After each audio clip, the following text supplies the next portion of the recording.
I gotta be honest with you though. I mean, it's disrespectful, as a Giant. I'm part of the team, as you know, as I like to say, but I find it very disrespectful that people are having that stance. I mean, we beat the Packers, we beat the Ravens, who just destroyed Captain America on Thursday Night Football. I mean, I don't know what more they could do. Now they have the Seahawks this week, and every Ram fan and 49er fans rooting for the Giants, right? I mean, that's how we look at it. So we've got a huge fan base, but I don't know what more the Giants can do. I don't know.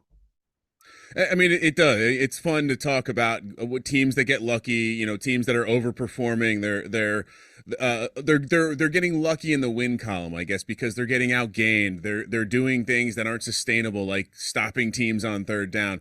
But what I would tell people is, like, if you eliminate those first three games of the season, the Titans, the Panthers, and the Giants, or in the Cowboys game, which unfortunately we lost, this is a Giants team that is fifth in offensive DVOA, 19th in defensive DVOA, which sounds a lot more like a pretty good team. I mean, the fact that Dan Jones and that practice squad group of receivers can get to fifth in DVOA. That's really impressive. And now they've shipped Kadarius Toney out of town. It sounds like he's healthy.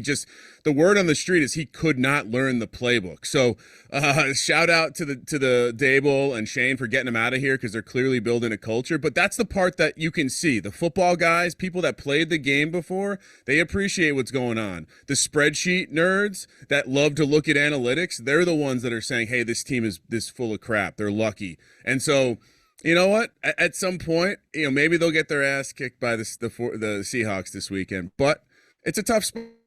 It's a long road trip. It's against the team. That being said, Giants fans, we're confident, right? We feel is going to get it done when they need to in that waning moment, like the last almost decade where we lost those games. We lost the coin flip game. So perhaps this is just regression from a decade of horrible coaching.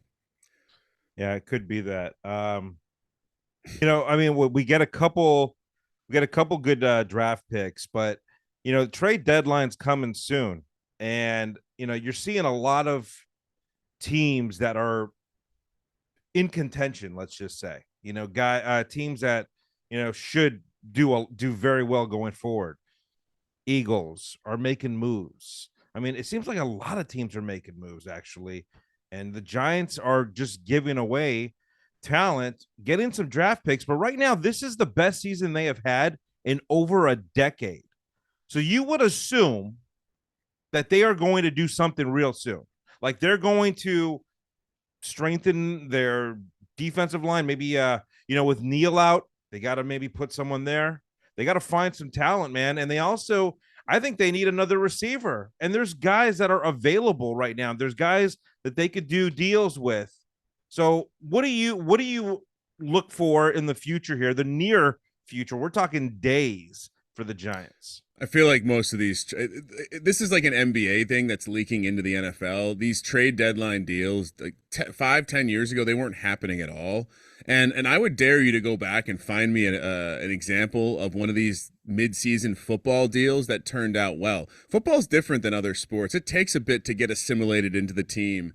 And if the Giants do no trading for anyone, I'm happy. I think this GM has a plan. I think it would be nice if they went out and got another receiver. They just don't have any money. Like, part of the cool part of this Kadarius Toney trade is it frees up some cap space. I don't know if you know this, but they've actually been running with a 52-man roster to avoid paying additional salary. That's how strapped they were for money, thanks to Dave Gettleman. And so I think this is my thing would be, as long as they don't take on any money in the future, any additional commitment.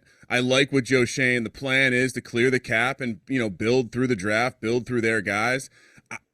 I think Giants fans might be sad, but I don't think there's going to be a deal for them, at least receiving a player. Now, if they pull off a magical trade and get rid of Kenny Galladay for a useful receiver, I'll be very, very proud of Joe Shane. Yeah. I mean, like you said, man, you teased me a few weeks ago with that Gabe Davis talk, and I almost, like, it was like getting married all over again for me.